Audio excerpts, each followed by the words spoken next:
What's going on, y'all? Welcome back to the channel. It's Coercitio, and today we are taking a look at our favorite maid, Corin. Corin is part of the Victoria Housekeeping Company faction.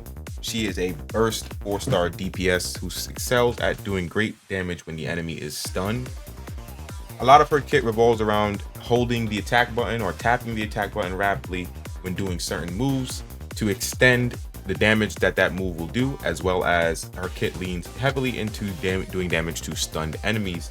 When you are looking at her additional ability, as well as her core passive, her additional ability does give you 35% extra damage to stunned enemies, as well as her core passive, when it's maxed out, will give you about 37.5% extra damage when doing a continuous attack or extended slash with her chainsaw. Now, when looking at Corin's kit and her core passive, her whole kit can apply the core passive effect. However, there's only certain parts in some of her kit that do apply this effect.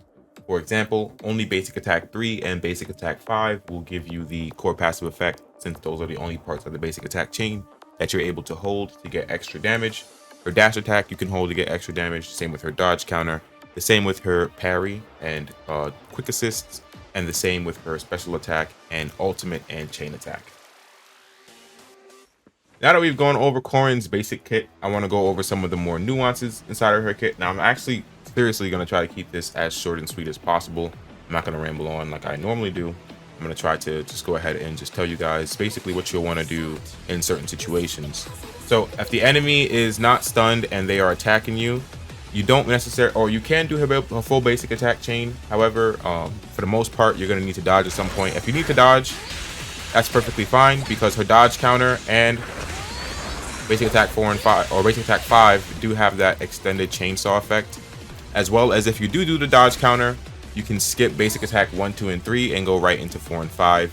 That is also the same as also the case with her dash attack. So this move right here skips right into 4 and 5. Now you may be asking, why do you want to skip into 4 and 5? That is because your big multiplier with Corin on her basic attack is her basic attack 5. So this move right here does the most damage for Corin when you are attacking an enemy. So being able to get into that move as fast as possible is very, very good. So dash attack as well as your dodge counter are the best ways to get into 4 and 5. When the enemy is stunned, you want to use dash attack. When the enemy is not stunned, you can use dodge counter. However, this is only if Corin is on the field at the time when you are attacking the enemy. For the most part, you probably just want to keep Corin off the field and just kind of bring her in like this, off of a parry, and then go ahead and do your hold attack here. Now, the same thing with her parry, though, is if you do her parry, you can skip right into basic attack 5. So I can show you one more time. If I do her parry,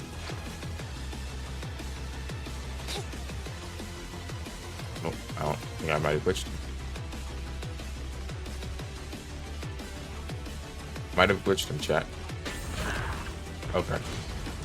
But if I do the parry, you do get to go right into basic attack 5 here. So in my opinion, I believe if the boss is not stunned, then parry is a very, very good way to get right into big damage for Corin. Parry also does a lot of stun gauge as well with Corin as well. So doing that is a very good way to build stun, as well as do good damage on Corin while the enemy is not stunned, because you do get that extended chainsaw hold and you are invulnerable the whole time you are holding the chainsaw as well. Okay, now when taking a look at her EX skill, we're going to put our limited energy on here. When taking a look at her EX skill, you do have a couple of hits that do quite a bit of damage. Now, you can do things like this and miss a few hits and still be able to walk up forward to get the damage. However, these hits right here do actually do pretty good damage. And you do want to be hitting these because they do quite a bit of stun as well. So if you can, try to get as close to the enemy before you do your EX special attack, so that you are able to go ahead and get this move here to hit. Now, another thing that you probably want to know with Corin as well is, let's say for example you misjudge the distance and you press EX special attack and you're like, oh, I missed, right? You can dodge cancel her EX special attack, and it does take a little bit of energy, but not enough that you can't use it again. You'll see I can miss twice with the EX special attack before I actually can't use it again. Now, this is actually really good for getting some extra damage if you have a support on your team, because you can actually do that swap back thing I was talking about, the swap back tech. like from Wuwa or whatever, and you can use that to get some extra damage. So you can do something like this,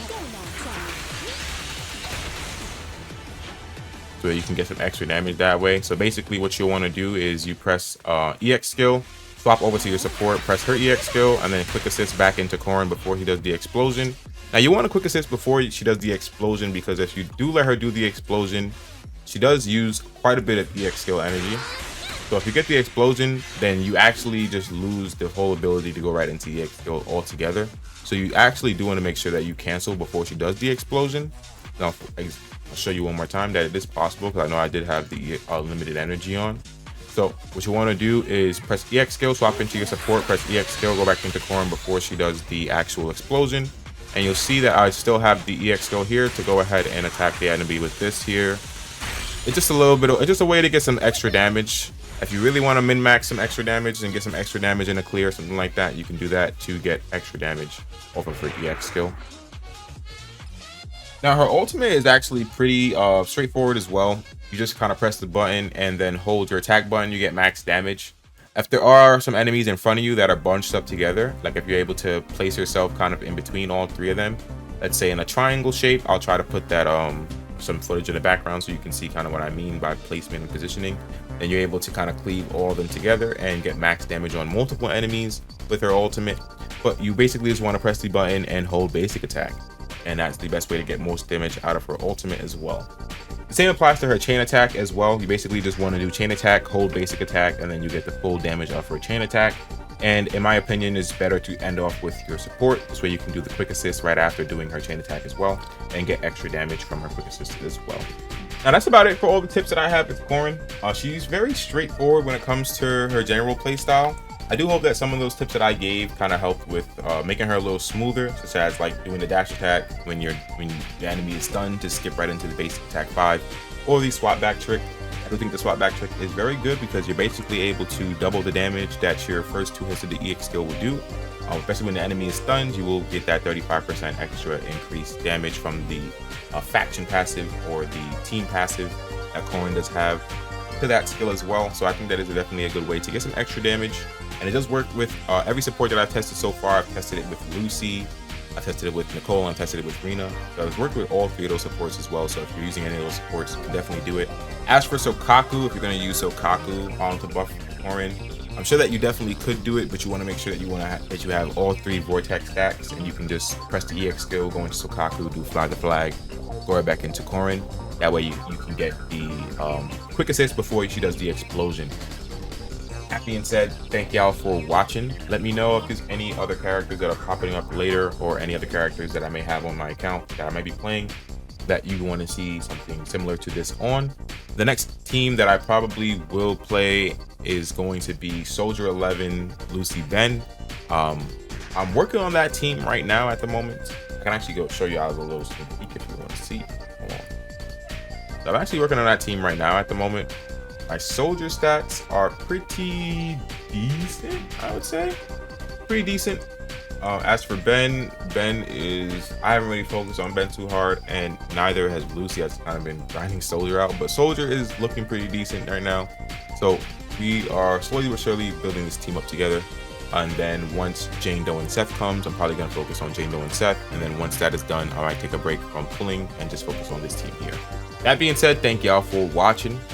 If this video helped you out, definitely help me out by dropping a like, comment, or sub on the video. I definitely would appreciate it. And I will catch you on the next one. Peace.